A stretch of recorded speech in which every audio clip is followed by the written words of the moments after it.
a shedan kullum idan garin Allah ya waye yana tara yaransa za su zo su kewaye shi sai ya ce to ku shiga duniya a je a kama aiki. Idan yamma ta yi idan suka dawo sai su kewaye shi sai ya ce ku bani labari. Sai wani shedanin ya ce na sa mutum miliyan kaza sun sha giya. Sai shedan ya yi tsaki. Wani kuma ya miƙe ce na sa mutum miliyan kaza sun yi zina. Sai shedan ya yi tsaki. Wani ya ce na sa mutum miliyan kaza sun yi caca. Sai ya yi tsaki.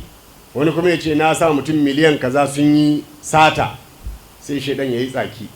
Sai wani ya miƙe a cikin shedanu sai ya ce ni kuma na raba mutane guda biyu 'yan uwan juna da suke son juna saboda Allah, yau na raba su ba sa ga maciji. Sai shedan ya rungume shi ya ce kayi babban aiki, kayi babban aiki, aikin da na fi so kenan. Don an sha giya shedan bai damu. Shi yasa za ka ga shedan bai zuwa gidan giya. Ai yaransa ne a wuri, me zai je yi? Ai yaransa ne, kuma gidan giya ai gidan shi ne, don me zai je?